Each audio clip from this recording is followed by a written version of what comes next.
El 25 de julio de 1956, en una casa modesta de Tijuana, Miguel Inclán murió sin testigos.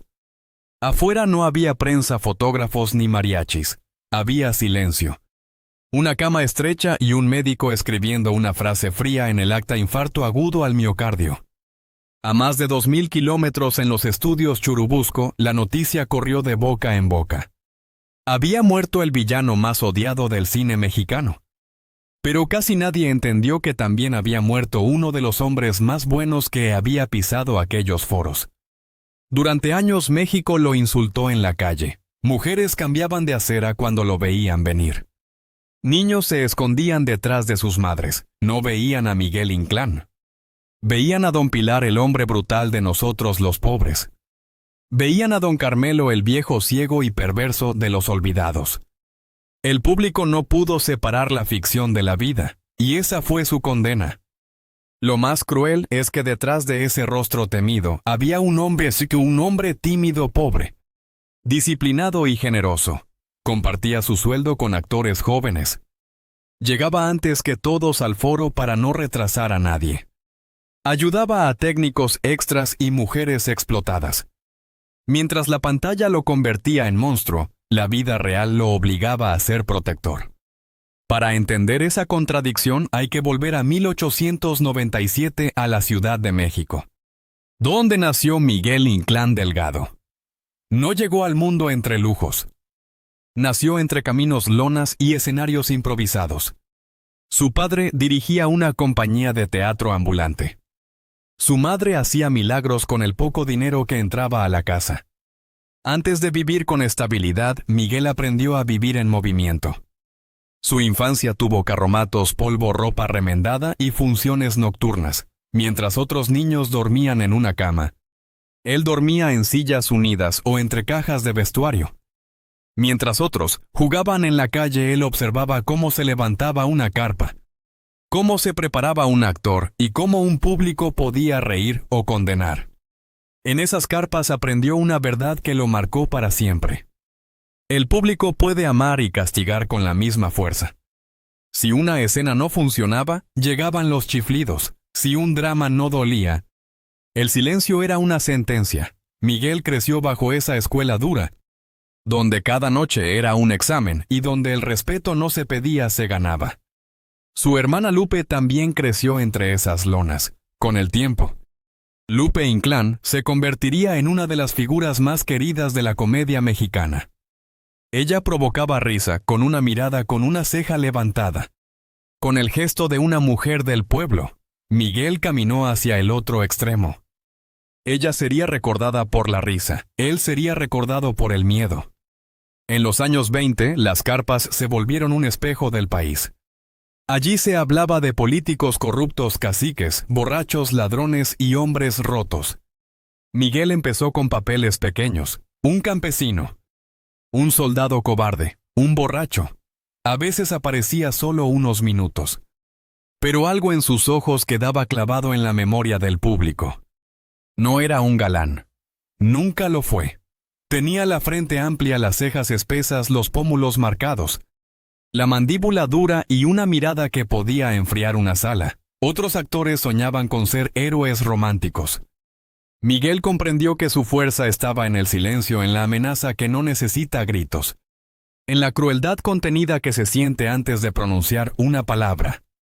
A finales de los años 30, el cine sonoro mexicano empezó a crecer.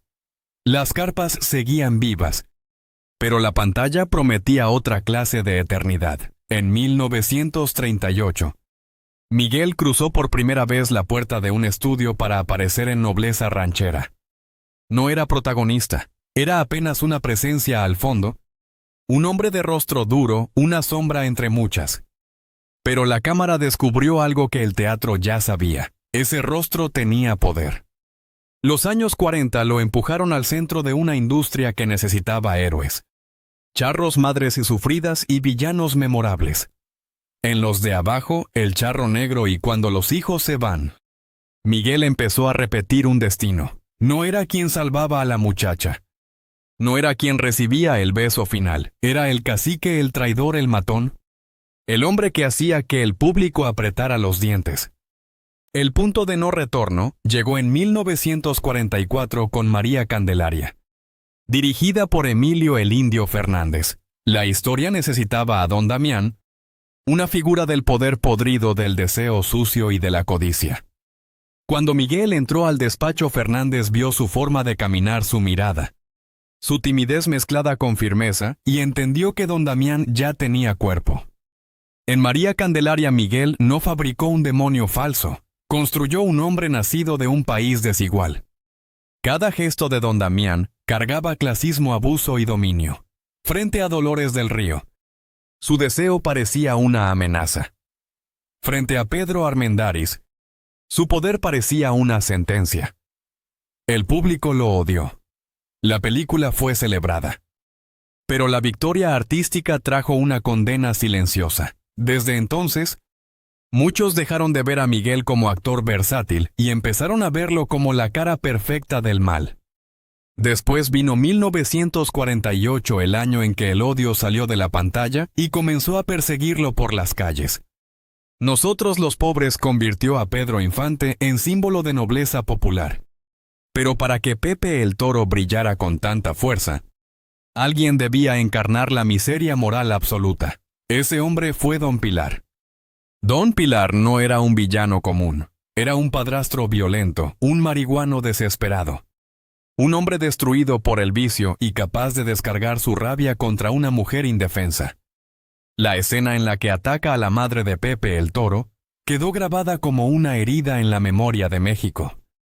En los cines las mujeres se tapaban la boca, algunos hombres insultaban a la pantalla, otros salían furiosos, como si el crimen hubiera ocurrido frente a ellos. Miguel no hizo una caricatura, lo hizo demasiado real, la respiración cortada, los ojos perdidos, las manos inquietas, la forma de rascarse la piel. Todo parecía venir de los barrios, de las cantinas, de la pobreza observada durante años. Ese realismo lo hizo grande. También lo destruyó. Después de nosotros los pobres, muchas personas ya no le decían Miguel Inclán, le decían Don Pilar. En mercados y calles le gritaban maldito marihuano desgraciado. Lo culpaban por una escena actuada con perfección. 2 años después, en 1950, Luis Buñuel lo llevó todavía más lejos con Los Olvidados.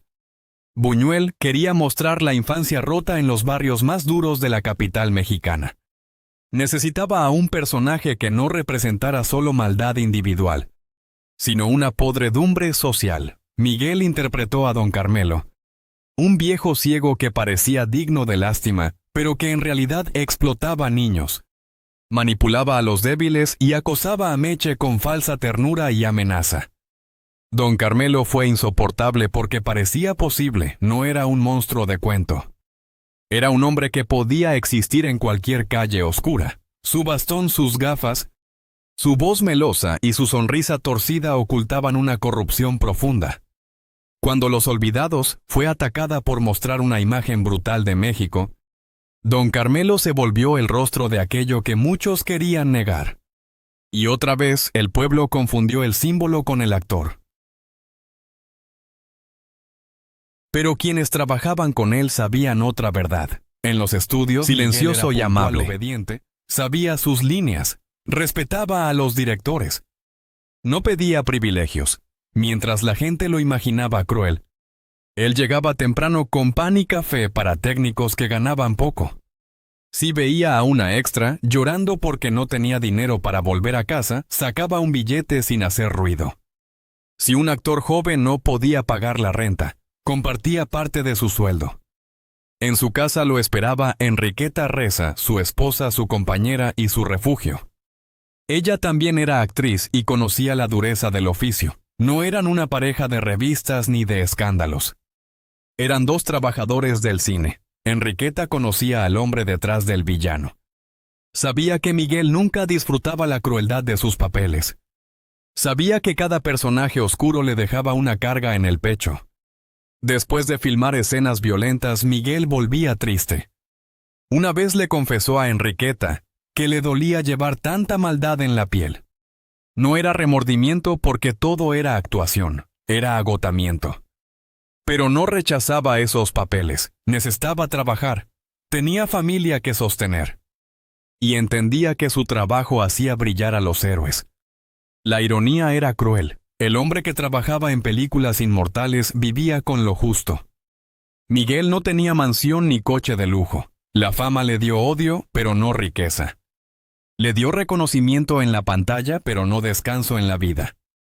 Y sin embargo, su talento no pasó inadvertido fuera de México. En 1947, John Ford lo llamó para The Fugitive, junto a Henry Fonda. Ford no buscó en Miguel al villano de siempre, vio algo más profundo. Un rostro capaz de expresar dignidad, misterio y dolor. Estados Unidos, Miguel interpretó una figura silenciosa, casi espiritual. Por primera vez, una gran producción lo miró con respeto distinto. En 1948 volvió a trabajar con Ford en Fort Apache, junto a John Wayne y Shirley Temple. En Hollywood, Miguel imponía presencia sin levantar la voz. Su manera de moverse era lenta, medida. Poderosa, parecía cargar siglos de historia en la mirada. Hollywood entendió algo que México no quiso ver completo. Miguel podía interpretar luz, dignidad y dolor, no solo oscuridad. También en México hubo pruebas de esa otra cara. En Salón México de 1949, interpretó a un policía noble e íntegro, capaz de mantenerse limpio en un ambiente podrido. En Los pobres siempre van al cielo de 1951. Fue un sacerdote humano y protector. En esos rodajes, algunos niños se le acercaban porque les parecía bueno de verdad. Pero esas imágenes no quedaron tan grabadas como Don Pilar o Don Carmelo. El país eligió recordar al monstruo. A mediados de los años 50, cuando su cuerpo ya acumulaba décadas de trabajo, Miguel aceptó una tarea que muchos evitaban. La ANDA lo nombró representante en Tijuana. Aquella ciudad era un territorio difícil, lleno de cabarets, bares, alcohol, apuestas y empresarios poderosos. Allí el espectáculo nocturno convivía con abusos que casi nadie quería enfrentar. Miguel llegó para defender a los artistas, especialmente a mujeres jóvenes que trabajaban sin contratos, con salarios miserables y bajo presiones humillantes. El hombre que en la pantalla parecía capaz de lastimar a cualquiera, se plantó en la vida real para proteger a los vulnerables, denunció abusos, prohibió que miembros de la ANDA actuaran en lugares donde no se respetaba a los artistas. Organizó protestas pequeñas pero firmes, colocó advertencias contra establecimientos donde había explotación. Para los dueños de cabarets, aquello era una amenaza directa. Primero llegaron los mensajes suaves, le aconsejaban no meterse. Le decían que no ganaba nada peleando por gente que apenas conocía. Luego llegaron las amenazas abiertas. Sombras cerca de su casa, hombres vigilando. Silbidos en la noche, frases dichas con falsa cortesía. Miguel sabía que se había enfrentado a gente con dinero, contactos y poder, pero no retrocedió. Enriqueta lo veía consumirse. Dormía mal. Vivía tenso. Cargaba el cansancio de los años, el rechazo público y ahora el miedo real de Tijuana. La ANDA no podía protegerlo del todo. Sus compañeros estaban lejos. Muchos lo admiraban, pero pocos podían acompañarlo. El villano más temido de México estaba librando una batalla solitaria para defender a artistas que la noche devoraba sin piedad. Entonces llegó junio de 1956. Murió Lupe Inclán, su hermana, la comediante que había sido su risa desde la infancia. Ese golpe lo quebró. Lupe no era solo familia. Era el recuerdo vivo de las carpas de los caminos, de la niñez compartida antes de la fama y antes del odio. Al perderla, Miguel perdió una parte de sí mismo. Un mes después, el 25 de julio de 1956, su corazón se detuvo en Tijuana. La versión oficial habló de infarto agudo al miocardio. Quienes lo conocían hablaron de agotamiento, tristeza, tensión y miedo acumulado.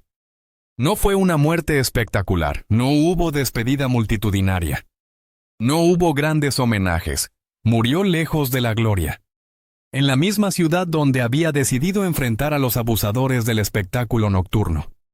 Fue enterrado en el Panteón Jardín de la Ciudad de México. Ningún titular lo trató como merecía. Para muchos había muerto don Pilar, para otros don Carmelo. Para los que lo conocieron, murió un hombre noble. Un actor que cargó con el odio de millones para que otros personajes parecieran más buenos, más puros, más heroicos. Su legado no desapareció. La dinastía Inclán siguió viva en el cine y la televisión mexicana. Rafael Inclán, Alfonso Sayas y Choforo pertenecen a una tradición popular que Miguel ayudó a abrir sin pedir reconocimiento.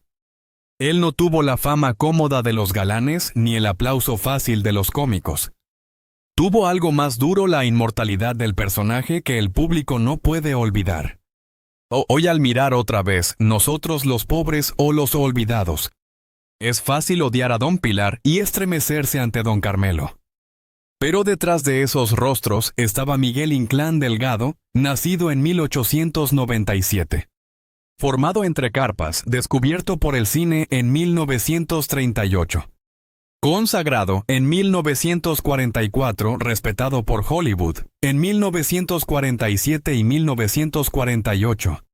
Y muerto en 1956, tras luchar por artistas explotados en Tijuana. Miguel Inclán nunca fue el monstruo que México creyó ver. Fue un actor tan preciso, tan verdadero, y tan dolorosamente convincente, que una nación entera olvidó que sus crímenes pertenecían a la ficción. En la pantalla fue el villano más odiado. Fuera de ella fue un hombre generoso, un esposo leal, un compañero silencioso y un defensor de los débiles. Esa es la tragedia de su vida. Y también su grandeza. Murió como un hombre olvidado. Pero su sombra sigue viva cada vez que una pantalla se enciende y su mirada vuelve a recordarnos que el mal más creíble a veces solo puede ser interpretado por alguien profundamente humano.